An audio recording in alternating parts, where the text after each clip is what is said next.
இப்படி ஒரு செய்தியை தமிழ்நாட்டில் நீ கேட்டிருக்க மாட்டீங்க. சிந்தனை அலைபாயக்கூடாது. நான் என்ன சொல்ல, நல்லா அலைபாயட்டும்.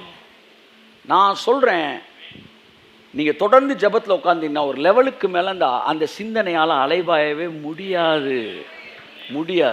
ஏறக்குறை 30 வருடம் கடவுள் நடந்து நான் சொல்கிறேன், எவ்வளோ பெரிய சிந்தனை அலைபாயிரவனா இருந்தான், நீ பாட்டுக்க நீ உடனே பெரிய நல்லகுடி நினைமை இருந்துச்சு, சே வந்து கடத்தட்ட உட்கார முடியல அப்படின்னு வெளியே போய், இதுதான் சுயநீதின்றேன். இதுதான் அதிக பிரசங்கித்தனம்ன்றேன். உட்காரு அமைதியாக, உட்கார கற்றுக்க. முடி வெட்டுறது நாங்கள் வெட்டிக்கிறோம், ஒழுக்கம் உட்கார கற்றுக்க. உட்கார கற்றுக்கொள்ளுங்கள் முதலாவது, பின்பு ஜெபிக்க கற்றுக்கொள்ளுங்கள். ஆமாம், உட்காரதுலன்னு சொல்லி தரணும் போல. ஜபமே வரலைனாலும் உட்காரணும். சிந்தனை அளவாஞ்சிக்கிட்டு அப்படின்னா என்ன அர்த்தம்னா, ப்ரெசன்ஸ் வந்துருச்சுன்னு அர்த்தம். வந்த உடனே இது ஃபுல்லாக கலையுது, அசுத்தாவிலாம் வெளியேறுது. கொஞ்ச நேரத்தில் எல்லாம் வெளியே போயிடும். அதுக்கப்புறம் நீங்கள் தேடினாலும் கிடைக்காது. அதுக்கப்புறம் நீங்கள் க்ளீனாக டியூனுக்கு ஆகிறீங்க. அவரே பொறுமையாக இருக்கார், உங்களுக்கு என்ன பொறுமை இல்லை, அவர் பரவாயில்லன்றார். அதனால் ப்ரேயரில் உட்காந்தோடனே சிந்தனை அளவாயும் வெளியே எந்திரிச்சிடக்கூடாது. இதெல்லாம் ப்ராக்டிக்கல் டிப்ஸ் நான் உங்கள்கிட்ட பேசிகிட்டு இருக்கிறேன். ஸோ அதுக்கப்புறம் உங்கள் மைண்டு டியூன் ஆயிரும், கடவுளோட நீங்கள் நெருங்கி உறவாட ஆரம்பிச்சிருவீங்க. தொடர்ந்து உறவாடிக்கிட்டு இருக்கவனுக்கு இந்த பிரச்சனையே இருக்காது. ஏன்னா ஏற்கனவே ரூமை ஃபுல்லாக க்ளீன் பண்ணியிருக்கானா, போனவொடனே தேவைப்பட்ட ஒரு மாபிங் போட்டுக்கலாம், இல்லாட்டி அப்படியே கண்டினியூ பண்ணிடலாம். இதுதான் ப்ரேயரில் நீங்கள் உட்காரும்போது எல்லாம் வெளியே போயிடும். ஸோ தேவனை தேடும் போதே உங்களுக்கு ஆசீர்வாதம் இருக்குது. இன்றைக்கி நைட்டு உட்காந்து அவர் முகத்தை தேடுங்க, நாளை காலை நல்ல செய்திகளும் உங்கள் காதுகள் கேட்க ஆரம்பிக்கும். ஆமாம். ஸோ சீக்கிங் காட்ஸ் ஃபேஸ், பெரிய பெரிய ராஜாக்கெல்லாம் அதை செஞ்சுருக்கிறாங்க. இன்றைக்கி ஒரே ஒரு விஷயத்தை, ஒரு சாப்டரை வாசிச்சுட்டு அதை ஒரு 3 பாயிண்ட் சொல்ல விரும்புகிறேன். முடிஞ்சால் இன்றைக்கி 3 பாயிண்ட் பேச முடியாது, ஒரு பாயிண்ட் பேசுகிறேன். அடுத்தடுத்த வாரங்களில் 2 பாயிண்ட் பேசுகிறேன். என் அன்புக்குரியவர்களே, யாத்ராகமம் எனக்கு மிகவும் பிடித்த ஒரு பலமுறை பிரசங்கித்த ஒரு வேத பகுதி. ஏறக்குறை 100கணக்கான முறை நான் பேசியிருப்பேன். யாத்ராகம் 17ஆம் அதிகாரம் 8ஆம் வசனத்திலிருந்து 16ஆம் வசனம் வரைக்கும். அமலேக்கியர் ரெவிதீமிலே இஸ்ரவேலரோட யுத்தம் பண்ணினார்கள். அமலேக்கியர் ரெவிதீமிலே இஸ்ரவேலரோட யுத்தம் பண்ணினார்கள். ஓகே. அப்பொழுது மோசே யோசுவாவை நோக்கி, நீ நமக்காக மனிதரை தெரிந்து கொண்டு புறப்பட்டு அமலேக்கியோட யுத்தம் பண்ணு. நாளைக்கு நான் மலையுச்சியில் தேவனுடைய கோலை என் கையில் பிடித்து கொண்டு நிற்பேன் என்றான். யோசுவா தனக்கு மோசே சொன்னபடியே செய்து அமலேக்கோட யுத்தம் பண்ணினான். மோசேயும் ஆரோனும் ஊர் என்பவனும் மலையுச்சியில் ஏறினார்கள். மோசே தன் கையை ஏறெடுத்திருக்கையில் இஸ்ரவேலர் மேற்கொண்டார்கள். இங்க பாருங்க, மலையுச்சியில் ஏறி நான் நிறைய பேச போறோம். போகிறப்ப நான் எடுத்துகிட்டு வராத பாயிண்டெல்லாம் போகிற வழியிலே சொல்லிடுறேன். எடுத்துகிட்டு வந்த பாயிண்ட்டை மெதுவாக சொல்கிறேன். இது இங்கே நான் பார்க்குறேன், மலை உச்சியில் ஏறினார்கள். ஒரு வார்த்தை நீங்கள் யோசிச்சுக்காங்க. ஏன் ஜெபிக்கிறக்கு அவங்களுக்குலாம் இடம் கிடைக்கல லோக்கல் இதில், ஏன் மலைக்கு போகணும்? பிளேஸுக்கும் ப்ரேயருக்கும் ஒரு பெரிய க்ளோஸ் ரிலேஷன்ஷிப் இருக்குது, மறந்துடக்கூடாது. ஜெபம் திருக்கென்று நீங்கள் உங்களை பிரிக்க வேண்டும். You have to separate yourself to talk with God. தேவனோட பேசுவதற்கு உங்களை டிஸ்கனெக்ட் பண்ண இந்த உலகத்தோட, அது ஒரு அழகு சார், அது ஒரு அழகு. நான் எந்த டெப்த்துலேருந்து பேசுகிறேன் எனக்கு தெரியுது, நீங்கள் எந்த டெப்த்தில் அதை கேட்குறீங்க. கர்த்தர் அதை தான், அவர் தான் அதுக்கு லைட்டு. ஸோ என் அன்புக்குரியவர்களே, ஸோ அந்த டெப்த்துலேருந்து வாங்குங்க. இந்த உலகத்தோடு டிஸ்கனெக்ட் பண்ணி கடவுளோட உறவாடுவதற்கு நீங்கள் அந்த இடத்துக்குள்ளே போகும்போதே யூ வில் ஃபீல் சம்திங். எதுவுமே இல்லையா, என்ன மாதிரி பேசாமல் என்ன செஞ்சுருங்க, கிளம்பிடுங்க. காலையில் பீப்புள் ஆர் வாக்கிங், அப்படியே டங்ஸில் பேசிக்கினே இருங்க. கர்த்தர் பெரிய. இன்றைக்கி நாங்கள் மொட்டை மாடல, இன்றைக்கி காலையில் மொட்டை மாடலாம் ஜெபிச்சுக்கிட்டு இருக்கும்போது எங்கிட்ட உங்கள் சின்னம்ன்றாங்க. சரி, அடுத்து என்ன செய்யணும்? இன்னும் இதை விட பாதுகாப்பான இடத்துக்கு போக வேண்டியதாக இருக்குது. இந்த பிளேஸ் சத்தமே இல்லாத இடமா இருக்குன்ற மட்டும் கிடையாது. உங்கள் மனநிலை, நான் யார் என்ன பார்க்கல, நான் தேவனோட ஃப்ரீயாக உறவாடணுன்ற இடத்துக்கு வந்தால் போதுமானது. நாய்ஸ் வாய்ஸ் எல்லாம் அடுத்த விஷயம். ஃபஸ்ட்டு உங்கள் டைவர்ஷன் இதெல்லாம் ஒரு சப்போர்ட்டிவ் விஷயங்கள். இதை நம்ம பார்ப்போம். அதில் எவ்வளோ முக்கியமான விஷயங்கள் இருக்குன்றலாம் இருக்குது, அதை பார்ப்போம். நம்ம இதை பார்ப்போம். மோசே தன் கையை மலை உச்சியில் ஏறினான். அடுத்து மோசே தன் கையை ஏறெடுத்திருக்கையில் இஸ்ரவேலர் மேற்கொண்டார்கள். அவன் தன் கையை தாழ விடுகையில் அமலேக்கு மேற்கொண்டான். வெரி ஃபெமிலியர் பேசேஜ் இது, ரொம்ப எல்லாருக்கும் நல்லா தெரிஞ்சது. அதாவது அமலேக்கியன் என்ன செய்கிறான், இஸ்ரவேலரோடு என்ன செய்கிறான், சண்டை போடுறான். அதாவது தேவன் செங்கடலை திறந்து கூட்டு வந்திருக்கிறார். இந்த செய்தியை கேட்ட உடனே அம்புட்டு பேர் என்ன செஞ்சுட்டாங்க, ஆஃப் ஆகிட்டான். எவனுமே எதிர்த்து நிற்கலை. ஏன்னா அவனுக்கு தெரியுது செங்கடல் பிறந்திருக்கிறாங்க, நிறைய அற்புதத்தோடு வந்திருக்கிறாங்கன்னு. ஆனால் இந்த அமலேக்கியர் சொல்கிறான், யார் வர சொல்லியா, அவன் மோசமான முக்கியமானவங்க அப்படி பேசுகிறான். அமலேக்கியன்னா அகங்காரத்தின் மொத்த உருவம். ஏன்னா ஃபஸ்ட்டு ஃபைட் பண்ணுறவன் அவன் தான். சில நேரம் உங்களோட கர்த்தர் இருக்காருன்னு தெரிஞ்சு உங்கள்கிட்ட மோதுவாங்க பாருங்க. தேவன் உங்க கூட பேசுகிறான்னு தெரிஞ்சு உங்கள்கிட்ட மோதுவாங்க. உங்கள் கரங்களில் தேவன் பலத்த காரியங்களை செய்கிறான்னு தெரிஞ்சே மோதுவாங்க. அவனுக்கெல்லாம் பேர் அமலேக்கியன். தேவன் இந்த ஒரு ஜாதியை மட்டும் விரட்டி விரட்டி அழிச்சாரு. கடைசி அமலேக்கியன் இந்த உலகத்தில் இருக்கக்கூடாதுன்னாரு. எந்த நாட்டில் படையெடுத்து போனாலும் அங்க இருக்கிற பொருட்களை எடுத்துக்க, ஆளை கொன்று, இல்லாட்டி ஆட்களை அடிமையாக எடுத்துக்கன்னுவார். சில நேரம் ஆட்களை கொண்டு பிள்ளைகளை விட்டுருவார். ஆனால் அமலேக்கியர்கள் இருக்கிற இடத்துக்கு போனால் கூட, அமலேக்கியர்கள் இருக்கிற இடத்துக்கு போனால் மட்டும் சின்ன பிள்ளைய கூட காலை பிடிச்சி செவுத்தில் தலையடிச்சு காலி விடுகிறார். ஏன்? அந்த ஒரு வித்து கூட இந்த உலகத்தில் வரக்கூடாது. ஏனென்றால் சந்ததி சந்ததியாக, தலைமுறை தலைமுறையாக தேவனுடைய மனுஷன் என்று தெரிந்த பின்பும் அவனிடத்தில் போரிடுகிறவர்கள் அமலேக்கியர்கள் போல துணிகரமாக இருக்கிறவர்களுக்கு சந்ததியவே கருவிருக்கிற ஒரு தேவன் என்பதை இந்த பேசேஜில் அவர் சொல்றார். அவனை கடைசி வரை விட மாட்டேன்றான்றார். தெரியாமல் ஒருத்தன் கண்டக்டர் உங்களை பஸ்ஸில் நீ ஆளாயா போயா அப்படின்டா விட்டுருவார். நல்லா தெரிஞ்சுக்காங்க, ஏன்னா அவனுக்கு தெரியாது. இங்கே பாருங்க, 1 சாமுவேலில் நான் ஒரு விஷயம் சொல்கிறேன், நீங்கள் இப்போ எடுக்க வேண்டாம். 1 சாமுவேலில் 2 சாமுவேல் 6 எடுத்துக்காங்க. 2 சாமுவேல் 6 தான் ஒருத்தன் என்ன செய்கிறான், உடன்படிக்கை பெட்டியில் கை நீட்டுறான். நீட்டின ஒன்று என்ன ஆகி போச்சு, அட்ராவனா அப்படின்றாரு. எல்லாம் சொல்லுங்க சொல்லுங்க. போகிற போக்கில் ஆவியானவர் பேசுறதெல்லாம் பேசிட்டு போகிறேன். அவன் என்ன செஞ்சான் சொல்லுங்க சார்? தள்ளாடிச்சு சார். சொல்லுங்க, தள்ளாடிச்சு. அவர் கொஞ்சம் தள்ளாடினாரு. அதனால நான் சும்மா கை நீட்டலையே, அவர் தள்ளாடுனதைத்தான் கை நீட்டினேன்னா. கர்த்தர் சொன்னார், அவர் தள்ளாடினாலும் அவன் அல்லாடினாலும் நீ எதுக்குடா கை நீட்டினார். கை தட்டுக்கோடு அவருக்கு. Amen. You must know God's heart. மாடு மிரண்டுச்சு, பெட்டி ஆடிருச்சு. பெட்டி யாரு? ஊழியக்காரன். அப்போ அந்த உடன்படிக்கை, அவன் தான் தேவனுக்கும் மனுஷனுக்கு உடன்படிக்கை. மனிதன் உடன்படிக்கை பெட்டியாக நிற்கிறான். இப்போ இந்த பெட்டி சில நேரம் தள்ளாடிடுது. என்ன செய்யுது? தள்ளாடிடுது. ஆபிக்கிற வாழ்க்கையில் தள்ளாடுறாரு, பரிசுத்தத்தில் தள்ளாடுறாரு. ஏதோ ஒன்று லைட்டாக அப்படி கால் இடருது. இடர்னதான் நான் கை நீட்டணும். இங்கே நீட்டிப்பாரு. நீட்டினு அடிஸ்டார் தேவன். That is not your business. செத்துட்டான், சுருண்டு விழுந்து செத்துட்டான். எல்லாம் ஃபுல் பீக்கில் ஆடிட்டான். ஆடிக்கிட்டு சத்துன்னு சுருண்டு எப்படி இருக்கும் அந்த சீனு? அப்படியே திரும்புகிறாங்க, மிரண்டுட்டாங்க. தாவீது மிரண்டுட்டான். டான்ஸ் நின்றுச்சு. மேலே வாசிக்கிறான், நின்ட்டான். என்னையா செஞ்சார்? கையை நீட்டினார் சார். சரி, இன்னைக்கு இதோட முடிச்சுக்கோன்ட்டான். அப்புறம் மெதுவாக தாவிதிட்டு வரேன், ஐயா பெட்டியை எங்கே வைப்போம்? பெட்டியை அப்படின்னு ஐயா ஏன்றான். எல்லாம் எவன்லாம் பார்க்குறான் பின்னாடி ஸ்டெப் 2 ஸ்டெப் பின்னாடி போகிறான். பக்கத்தில் சொன்ன, ஐயா நம்ம வீட்டில் வச்சிடலாம்ல பெட்டி. என்ன தாவிது? இப்போ பெட்டி மேலே எங்களுக்கு கொஞ்சம் பயம் வந்துருச்சு. இது வரைக்கும் டான்ஸுக்கு ஏதோ டான்ஸு எல்லாம் சொல்லுங்க அப்படின்னு நினச்சி பேசிட்டோம் சார். ஆனால் இந்த டான்ஸுக்கு பின்னாடி ஒரு பவர் இருக்குன்னு, இவ்வளோ பெரிய டெரர் இருக்குன்னு எங்களுக்கு இப்போ தான் சார் தெரியுதுன்னு. கடைசியில் ஓபோத்தியமன்னு ஒரு தயிர் சாதத்தை சிக்கிட்டான். அவனை இழுத்துட்டு வந்துட்டான். ஐயா மாடு இறக்குறது இவன் வீட்டில் வச்சிரும். அதுன்றான், கொண்டு போய் வீட்டில் வைங்கடானா. வீட்டில் வச்சது நிமித்த கர்த்தரவன் ஆசீர்வதிச்சார். சொல்லுங்க, பெட்டியை வீட்டுக்குள்ளே கூட்டு வந்தீங்கன்னா உங்கள் வீடு ஆசீர்வதிக்கப்படும். இந்த பெட்டியை கையை நீட்டினோன்னா சுருட்டி போட்டார். ஒருத்தனை கசக்கி போட்டார். கசக்கின கந்தல் காகிதமாக கிடக்கிறான். இது 2 சாமுவேல் 6. இதே மேட்ரு 1 சாமுவேல் 6 நடக்குது. அங்கே என்ன செய்கிறாங்க, பெட்டியை எதிரிகள் பிடிச்சிட்டு போயிட்டாங்க. அவன் என்ன செய்கிறான், ஒருத்தன் தூக்குடா பெட்டின்றான், தூக்குறான். பின்னாடி ஒருத்தன் இறக்குடா பெட்டின்றான், இறக்குறான். ஒருத்தன் முட்டி வச்சு தூக்கிடுறான், ஒருத்தன் காலை வச்சு மிதிச்சு விடுறான், மேலே ஏற்றுறான் நல்லான்றான். ஒருத்தனுக்கு ஒன்றும் நடக்கலை. ஒரே பெட்டி. சொல்லுங்க, அவன் கையை நீட்டினக்கே அடி விழுந்துச்சு. இவன் காலை தூக்கி வச்சு தள்ளுறான். வண்டி விலை ஏற்றுறான், மாட்டு வண்டி ஏற்றுறான். எவ்வளோ மூட தூக்குறாங்க இவ்வளோ ஏற்று ஏற்றிட்டாங்க. ஒன்றுமே நடக்கலை. எல்லாம் சொல்லுங்கள்.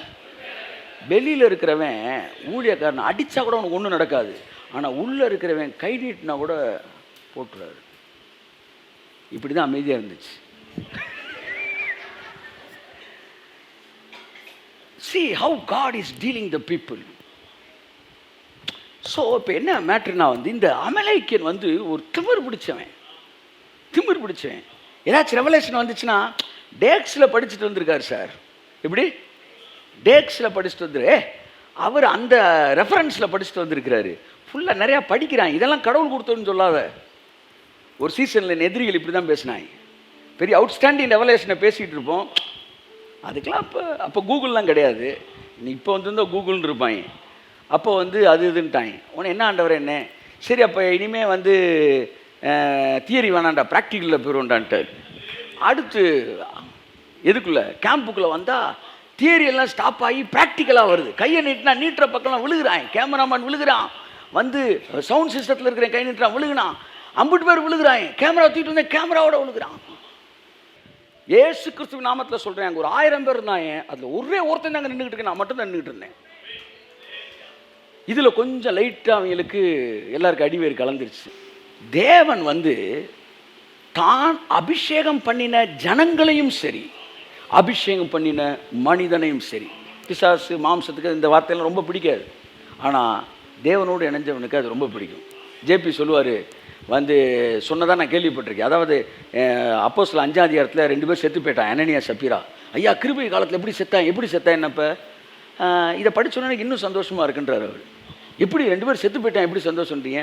தேவன் தன் ஊழியக்காரனை எவ்வளோ கனம் பண்ணுறாருன்னு எனக்கு அந்த தெரியுது அப்படின்றார் ஒரு கிரேஸ் ப்ரீச்சர். அப்போ இதெல்லாம் வந்து கடவுளோட இணைஞ்சவனுக்கு எப்போவுமே அது டேஸ்ட்டாக தான் இருக்கும். ஈவன் எது அப்போஸ்தலர் 5 படித்தாலுமே அது கும்முன்னு இருக்கும். எப்படி கும்முன்னு இருக்கும். இல்லை எனக்கு அது ஒத்து வரலைன்னா அப்போ நீ தான் அனனியாவான்னு நான் கேட்பேன். நீ தான் சப்பீரா, அது அவனுக்கு ஒத்து வரலையான்னு. If it I am not Ananya சப்பீரால்னா எனக்கு பிரச்சனை இல்லை. என்ன அன்புக்குரியவர்களே, அப்போ இந்த இடத்துல பாருங்கள், அமலேக்கியன் மேலே ஒரு வெஞ்சன்ஸ் எடுக்கிறார் கர்த்தர். அந்த வெஞ்சன்ஸ் என்னன்னா, அவனை தலைமுறை அழிப்பேன் அப்படின்றார். ஏன்னா நீங்கள் அதுக்கப்புறம் பார்த்தீங்கன்னா அமலேக்கியனை பூமியிலே இருக்காதபடி அழிப்பேன்றார். இதெல்லாம் வந்து காட்ஸ் வெஞ்சன்ஸ் ஜீல். ஏன்னா இவன் போரே கற்றுக்கலை. இவன் இப்போ தான் வர்றான். கர்த்தர் இவன் போரே பார்க்கக்கூடாதுன்னு கூப்பிட்டு போகும்போது முன்னாடி வந்து நிற்கிறான். இன்னொன்று சொல்கிறேன், இந்த அமலேக்கியர்கள் வந்து நிறையா வந்து விச் கிராஃப்ட் பண்ணுறவங்கன்றாங்க. இவன் என்ன செய்வாங்கன்னா, ஒரு 1000 பேர் வந்து எய்த்தாப்பில் இருக்கிறவன்ட்ட 1,00,000 பேர் மாதிரி கண்ணுகளை காட்டுவாங்களாம். எப்படி பாருங்கள், கண்கட்டி வித்தக்காரங்க. அது 1,00,000 பேர் பார்த்த உடனே இங்கே இருக்கிறவன் 50,000 பேர் இருப்பான், அவன் செத்துருவான், விழுந்துடுவான், மயங்கிடுவான். இப்படி பெரிய வித்தைகள் தெரிஞ்ச மந்திரவாதிகள் நான். அப்போ கர்த்தர் சொல்கிறாரு, இந்த யுத்தம் மாம்சத்தில் நடக்கிற யுத்தம் இல்லை. அல்லேலூயா சொல்லுங்க. இது வந்து தேவனுடைய யுத்தம். இந்த யுத்தம் ஓ யுத்தமே இல்லை. எல்லாரும் இதை எடுத்து பாருங்க. இது வந்து மனிதனுடைய யுத்தம் இல்லை, இது கர்த்தரின் யுத்தம். அப்படிதான் முடியுது. சொல்லுங்க, ஜெபம் என்பது நம்ம போடுற யுத்தம் கிடையாது. ஜெபத்தில் கர்த்தர் தான் யுத்தம் பண்ணிட்டு இருக்கிறாரு. கரங்களை தட்டி கர்த்தர் நன்றி சொல்லுமாமே. ஓகே, அடுத்து மோசே வந்து என்ன செய்யறான்? மோசே தன் கையை ஏறெடுத்திருக்கையில் 11 வாசிங்க. இஸ்ரவேலர் மேற்கொண்டார்கள். அவன் தன் கையை தாழ விடுகையில், இது எல்லாருக்குமே தெரியும். அவன் போய் ஜெபம் பண்றான், கையை தூக்குன உடனே இவங்க ஜெயிக்கிறாங்க, கை இறங்கின உடனே அவன் ஜெயிக்கிறான். அடுத்து மோசேயின் கைகள் அசந்து போயிற்று. ஒரு சீசன்ல மோசே கை டயர்ட் ஆயிருச்சு. அப்பொழுது அவர்கள் ஒரு கல்லை கொண்டு வந்து அவன் கீழே வைத்தார்கள். அதில் மேல் அவன் உட்கார்ந்தான். ஆரோனும் ஊரும் ஒருவன் ஒரு பக்கத்திலும் ஒருவன் மறுபக்கத்திலும் இருந்து அவன் கைகளை தாங்கினார்கள். இவ்விதமாய் அவன் கைகள் சூரியன் அஸ்தமிக்கும் வரைக்கும் ஒரே நிலையாய் இருந்தது. யோசுவா அமலேக்கையும் அவன் ஜனங்களையும் பட்டய கற்கினாலே முறியடித்தான். நல்லா கவனிங்க, ஒரே நிலையாக இருந்தது. எல்லாம் சொல்லுங்க. நான் எல்லாருக்கும் ஒரு ரகசியம் சொல்லுவேன். உங்கள் ஜபம் ஒரே நிலையாக இருக்கிற வரைக்கும் என்ன, உங்கள் எதிரிகளை முறியடிச்சிருவார் தேவன். உங்கள் எதிரி பசி, பஞ்சம், பட்னி அல்லது கவலை, கண்ணீர், கஷ்டம், வறுமை, வேதனை, வியாதி, what ever it may be, ஒரு அடி அடிக்க மாட்டார். வியாதியெல்லாம் முறியடிச்சிருவார். அப்படின்னா இனி நீங்கள் சாகிற வரைக்கும் அந்த வியாதி நீங்கள் இருக்கிற திசை பக்கம் தலை வச்சு படுக்காதபடி. என் அன்புக்குரியவர்களே, உங்களுடைய உங்களுடைய வாழ்க்கையில் அதை முற்றிலுமாய் தேவன் துரத்தி போடுகிறார். ஓகே, வாசிப்போம். பின்பு கர்த்தர் மோசேயை நோக்கி, இங்கே பாருங்க, பட்டய கற்களால் முறியடித்தான், ஒரு அமலேக்கியன் மிஞ்சலை, எல்லாத்தையும் அழிச்சிட்டார். இப்போ நான் வந்து வாசித்துக்கிட்டு இருக்கேன், மெசேஜ் இனிமேல் தான் நான் கொடுக்க போகிறேன். எல்லாத்தையும் அடிச்சிட்டான். அடுத்து பின்பு கர்த்தர் மோசேயை உடனே நோக்கி, கர்த்தர் வந்து மோசேயை நோக்கி, இதை நினைவு கூறும் பொருட்டு நீ ஒரு புஸ்தகத்தில் எழுதி யோசுவாவின் செவி. பாருங்க, யாருக்கு எழுத வச்சிருக்காரு? நம்மளாம் இன்னைக்கு படிக்கணும்னு அன்னைக்கு எழுத வச்சிருக்கிறாரு. இந்த மேட்ரை நீ எழுதணுன்றான்றாரு. அதனால தான் பாருங்களேன், இதுக்கு முன்னாடி வந்துக்கிட்டு இருக்க மேட்ரு டப்புன்னு இதுக்கு சம்மந்தமே இல்லாமல் இந்த 17ஆம் இடத்துல இந்த ஏரியா வரும், டக்குன்னு வரும். மாசா முடிச்சுட்டு வராங்க மேரிபாலேருந்து, வந்த உடனே இந்த பஞ்சாயத்து வருது. ஓகே, வாசிங்க. யோசுவாவின் செவி கேட்கும்படி வாசி. இதை வந்து யார் செவி கேட்கும்படி வாசிக்கணுன்றாரு? சொல்லுங்கள். ஏன் தனியாக அப்படி சொல்கிறாரு? இவன் போகிறாங்க, 2 பேரும் சண்டைக்கு வந்துட்டாங்க. நான் மெசேஜ் இனிமேல் கொடுக்குறேன், போகிற வரல டிப்ஸை கொடுத்துருப்பேன். இது மெசேஜ் நினச்சினாங்க, இருந்தாலும் தெரிஞ்சுக்காங்க. அதாவது சண்டை நடக்குது, யோசுவா தான் சண்டை போட்டுக்கிட்டு இருக்கிறான். சண்டை போட்ட உடனே இவன் இங்கே கை தூக்குறான். மோசே ஜோம் பண்ணும்போது யோசுவா ஜெயிச்சிட்டான். ஜெயித்த உடனே கர்த்தர் சொல்கிற புக்கில் எழுதி லைட்டாக யோசுவா காதில் கேட்குற மாதிரி வாசி அப்படின்றாரு. எதுக்கு சார்? நான் யோசுவா நினச்சிக்கிட்டு இருக்கிறான், நம்ம கத்தியை சுற்றுறனால தான் ஜெயிச்சிட்டான்ட்டு. அவன் கத்தியை சுற்றுறனால இல்லைடா, நீ இங்கே கம்பை சுற்றுறனால தான் ஆச்சு அப்படின்றது யோசுவாவுக்கு தெரியட்டும். திறமையில் இல்லை, உனக்காக ஒருத்தர் ஜெபிச்சுக்கிட்டு இருக்கிறாரு. உனக்காக அந்த அந்த prayer it took the major role in that war. உன் வாழ்க்கையில் மேஜர் ரோல் வந்து உன் திறமை கிடையாது, உன் காதில் நல்லா வாங்கிக்க, உன் அறிவு கிடையாது, உன் பழக்க வழக்கம் கிடையாது, உன் கூட இருக்கிறவங்க எத்தனை பேருன்றது கிடையாது. நீ எவ்வளவு நேரம் தேவனோட பேசுறன்றது தான் உன் வாழ்க்கையின் வெற்றி. கரங்களை தட்டி கர்த்தருக்கு நன்றி சொல்லுவோம். அப்ப வாசிங்க. அமலேக்கை வானத்தின் கீழங்கும் இராதபடிக்கு நாசம் பண்ணுவேன் என்றார். சீக்கிரம். மோசே ஒரு பலிபீடத்தை கட்டி அதற்கு யெகோவா நிசி என்று பெயரிட்டு, அமலேக்கின் கை கர்த்தருடைய சிங்காசனத்திற்கு விரோதமாய் இருந்தபடியால் தலைமுறை தோறும் அவனுக்கு விரோதமாய் கர்த்தரின் யுத்தம் நடக்கும் என்றார். இந்த பகுதிக்காய் கரங்களை தட்டி கர்த்தருக்கு நன்றி சொல்லுவோம். அன்புக்குரியவர்களே, ஓகே, நாம் இந்த பேசேஜை ஃபுல்லாக வாசித்துட்டோம். அதாவது ரெவிதீம்ன்ற இடத்துல அமலேக்கியர்களுக்கும் இஸ்ரவேலர்களுக்கும் பெரிய யுத்தம் வருகிறது. அந்த யுத்தம் வரும்போது இவர்களால் ஜெயிக்க முடியாத சூழ்நிலை. அப்போ வந்து மோசே சொல்கிறான், யோசுவாவை நீ சண்டை போடுப்பா, நான் மலை உச்சியிலிருந்து நான் தேவனுடைய கோலை பிடித்து கொண்டு நிற்கிறேன் என்றான். ஜெபத்தை குறித்த ஒரு படத்தை உங்களுக்கு நான் கொடுக்க விரும்புகிறேன். முதலாவது, ஜெபம் என்பது என்ன? மோசே சொல்கிறான், நான் போய் நிற்பேன் அப்படின்னு சொல்லலை. தேவன் எனக்கு ஒரு கோல் கொடுத்தாரு. அந்த கோலை கொடுக்கும்போது எனக்கு சொன்னார், என்ன சொன்னார்னா, இதை வைத்து நீ அற்புதங்களை செய்வாய், இதை வைத்து தான், இதை கொண்டு நீ பெரிய அற்புதங்களை செய்வாய், இஸ்ரவேலில் ஜனங்களை எகிப்திலிருந்து மீட்டு கொண்டு கானானுக்கு கொண்டு போய் சேர்ப்பேன்னு சொன்னார். அப்போ வந்து இந்த கம்பதானை கொடுத்தாரு. நான் அவர்கிட்ட போய் என்னன்னு கேட்டு வந்துடுறேன்றான். கையெழுத்து. ஆமென். பிரேயர் அப்படின்னா நல்லா தெரிஞ்சுக்காங்க, தேவனுடைய வாக்கு தத்தத்திற்கும் உங்களுடைய ஜெபத்துக்கும் இருக்கிற தொடர்பு தான் ஜெபமே. ஜெபம்னாலே கோலை பிடிச்சிட்டு நிற்கிறது தான். ஜெபம்னாலே உனக்கு தேவன் கொடுத்த வாக்கு தத்தத்தை பிடிச்சிட்டு நிற்கிறது தான் ஜெபம். மோசே சொல்றான், நான் தேவனுடைய கோலை என் கையில் பிடித்து கொண்டு நிற்பேன் அப்படின்னு வார்த்தை வந்துருச்சுனாலே அது ஃபெய்த். விசுவாசம் என்னும் கேடயத்தை பிடித்து கொண்டவர்களாய் நில்லுங்கள். அப்போ ஒன்றை தெரிஞ்சுக்காங்க, ஜெப குறிப்பு அல்லது நீங்கள் ஜெபம் பண்ண போகும்போது பிரச்சனையை பிடிச்சிட்டு தொங்கக்கூடாது. சில சொல்ல பிரச்சனையை கர்த்தர்கிட்ட கொண்டு போகிறோம் சார். பிரச்சனையை கொண்டு போகாத, வாக்கு தத்தத்தை கொண்டு போன்றேன். கையை தட்ட. ஆமென். மோசே பிரேயரை பற்றி கிளியர் பிக்சர் தரான். நீங்கள் போய் நிற்கும்போது இங்கே பாருங்க, நல்லா கடவுளோட பழகினவனுக்கு 100 வாக்கு தத்தம் தேவையில்லை, அவனுக்கு 1 வாக்கு தத்தம் போதும். இன்னைக்கு காலையில் பேசிக்கிட்டு இருந்தோம். கர்த்தர் சொல்கிறாரு, அவன் ஒய்ஃப் கிட்ட பேசிக்கும்போது சொன்னேன், கர்த்தர் சொல்கிறாரு, நீ இவர்களை எகிப்தின் ஆலோட்டிகளின் குரலை கேட்டு நான் இறங்கி வந்தேன், இவர்கள் எகிப்தின் பிடியிலிருந்து நீ இழுத்து கொண்டு போய் விடுவித்து பாலும் தேனும் ஓடுகிற கானான் தேசத்திற்கு இவர்களை நான் கொண்டு போய் சேர்க்கும்படிக்கு இப்பொழுது நான் இறங்கினேன்றார். அப்போ முத சொல்கிறாரு, இவங்களை இங்கேருந்து விடுவிக்க போகிறேன், விடுவிச்சதோடு நான் விட போகிறதில்ல, இவனை பாலும் தேனும் ஓடுகிற கானான் தேசத்தில் கொண்டு போய் சேர்ப்பேன். முடிஞ்சு போச்சு.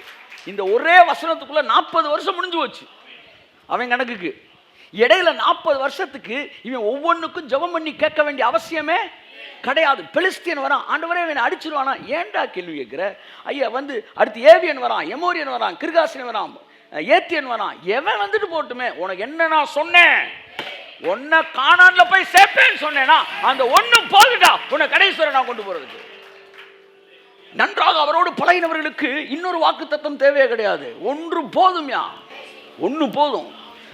அவன் சொல்றான், இன்னைக்கு வந்து டெய்லி ஒரு கோல் கேட்டுக்கிட்டு இருக்கிறான். அவன் சொல்றான், என்னை கூப்பிட்றப்ப கொடுத்த கோல் தான், உன்னை வச்சே காலி பண்ணிட்டான். அந்த கோலை வச்சு தான் வந்து நைல் நதி அடித்தான், அந்த கோலை வச்சு தான் ஈர் பேன்களை கொண்டு வந்தான், அந்த கோலை வச்சான் வண்டு கொண்டு வந்தான், அந்த கோலை வச்சான் கண்மலையில் தண்ணீரை கொண்டு வந்தான், அந்த கோலை வச்சு தான் செங்கடலை பழந்தான். சொல்லுங்க, ஒரு வாக்குத்தத்தத்தை வச்சுட்டு எம்புட்டு அற்புதம் பண்ணியிருக்கிறான். நீ இம்புட்டு வாக்குத்தத்தத்தை வாங்கிட்டு தலையில் கை வச்சுட்டு உட்காந்துருக்கியம்மா, இம்புட்டு வாக்குத்தத்தத்தை வாங்கிட்டு. அவன் சொன்னா, எனக்கு ஒரு வாக்குத்தத்தம் தான்டா கொடுத்தாரு. சொல்லுங்க, சாகுற வரைக்கும் ஒன்று போதும், ஒன்று போதும். நீ முதிர் வயதில் என்னை நீ வந்து வந்து அறையை வேறொருவன் கட்டுவான் அப்படின்னு சொல்ல. இளம் வயதிலே நீ இஷ்டமான இடத்துக்கு போனா, முதிர் வயதில் வந்து உனக்கு இஷ்டம் இல்லாத இடத்துக்கு கூட்டு போவேன். நான் அப்பவே பேதுரு போட்டுக்கிட்டான், அப்போ முதிர் வயது வரை இருக்கிறோம் போலடான்ட்டு. Is an optimist. அப்போ வெட்ட போகிறான் வந்து சிறைச்சாலையில், ஒன்றும் நடக்கிறா சாமின்றான். ஐயா ஜபம் ஒன்றும் வேணாம், பெசாம தூங்குறான். வாக்கு தத்தருக்கு என்ன முதிர் வயதில் கட்டாயம் நடந்துருமா சார்? நாளை காலையில் மறுதளிப்பு என்னார், அதே நடந்திருக்கு, அது நடந்தா இது நடக்காதா அப்படின்றா. ஸோ ஜபத்துக்கு போகும்போது வாக்கு தத்தத்தை தேடு. அங்கனக்குள்ள போய் தேடிட்டு இருக்கான். ஆமாம், எங்கே வச்சேன்? நல்லா கவனிங்க, உங்களுடைய பலமே என்ன தெரியுமா? ஒரு போலீஸ்காரோட பலம் என்ன? ஒரு எதிரியை பிடிக்க போகிற ஷூட்டிங் ஆர்டர் இருக்குன்னா என்ன பலம்? அது ரிவால்வர் தான் பலம். அங்கனுக்குள்ள போயிட்டு ஐயா வீட்டில் வச்சுட்டு வந்துட்டேன் போல. A man connected with the promise of God.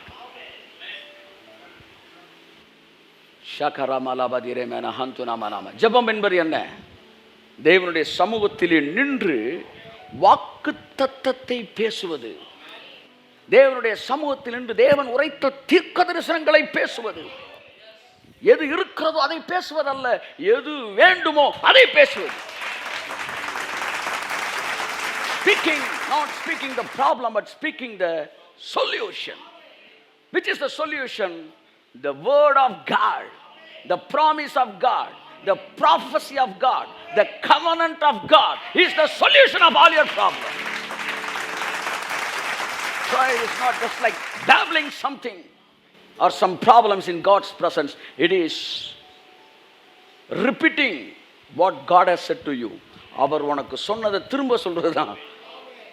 அதனால தான் மோசே ஜெபிக்கும் போதெல்லாம் எங்களை கொண்டு போய் சேர்ப்பேன் என்று சொன்னீரே சொன்னீரே நினைக்கிறான். இயேசு சொன்னார், எழுதி இருக்கிறது எழுதி இருக்கிறது. பவுல் சொன்னாரு, எனக்கு உரைக்கப்பட்டபடியே நடக்கும். அத்தனை பேரும் வேர்டோட அட்டாச்சாக. இன்னைக்கு ஜெபம் ஜெபம் ஜெபம் ஜெபம் அல்ல, வார்த்தை. வார்த்தையோடு இணைக்கப்பட்ட போதும் வாயிலிருந்து புறப்பட்டு வருவதுதான் ஜெபம். That is what faith prayer. கையில பிடிச்சிட்டு நான் நிப்பேன்டா அப்படின்னா, எப்பெல்லாம் பிராமிஸை தூக்குறானோ அப்பெல்லாம் அட்மாஸ்பியர் மாறுது. எல்லாம் சொல்லுங்க, ஜெபம் சொல்லுங்க, சூழ்நிலைய சொல்லுங்க, சூழ்நிலைய நீங்க பேச பேசதான் அசுத்தாவிலாம் வெளியேறுது. ஜெபம் சொல்லுங்க, ஆமா, டெலிவரன்ஸ் பேசும்போது ஜெபம் சூழ்நிலைய கண்ட்ரோல் எடுக்குது. கை தருங்க ஒரு ராமே. ஜெபம் சூழ்நிலைய கண்ட்ரோல் எடுக்குது. பிசாசு என்ன பண்ணிட்டு இருக்கான்ல, தேவன் இப்ப என்ன பண்ணிட்டு இருக்கிறார், ஆவியானவர் என்ன பண்ணிட்டு இருக்காரு. ஒரு பேய் படத்துல ஒருத்தன் பேசுறான் சார். அப்ப பேய் இதெல்லாம் பண்ணிட்டு இருக்கா, அவரை கூட்டு வரான் மந்திரிக்கிறேன். அவர் ஃபாதர்ல பெண்டிகாஸ்டல் பாஸ்ட் படத்துல பெண்டிகாஸ்டல் பாஸ்ட் வந்துட்டான் இப்ப கரெக்டா. ஏன்னா ஃபாதர் எதுவும் துரத்துறது இல்லை தெரிஞ்சான்னு தெரியல, they don't bother அப்படின்னு. இவங்க வந்த உடனே என்ன சொல்கிறாருன்னா, அப்போ ஸ்பிரிட் இருக்கிறது உண்மை, அந்த அந்த பொண்ணுகிட்ட ஆவி இருக்கா இல்லையா அப்படின்னே தெரில. சைக்காலஜிஸ்ட் ஒருத்தர் வராரு, அவங்க வந்து இருக்கிறவனுக்கு இருக்கு நைட் போகிற மாதிரி வந்து அவருக்கே ஒரு சைக்காலஜிஸ்ட் தேவைன்ற மாதிரி, இது ஆவி இருக்கா இல்லையான்னு தெரில, ஒரு குழப்பத்தில் இருக்கும்போது இவர் வந்து என்ன செய்கிறாரு, ஆவி இருக்காதுன்னு எல்லாம் கன்ஃபியூஷன் இருக்காங்க. கடைசியில் தெரிஞ்சிருச்சு ஆவி இருக்குன்னு சொன்னோன்னே அந்த பாஸ்ட்டுக்கு ரொம்ப சந்தோஷமாயிருச்சு. என்ன சார் இருக்குன்னு தெரிஞ்சால் நாங்களாம் டர்றாரு சந்தோஷமாரிங்க. அப்போ இது இருக்குன்னா தீய சக்தின்னு ஒன்று இருக்குன்னா அப்போ கட்டாயம் நல்ல சக்தின்னு ஒன்று இருக்குன்றாரு.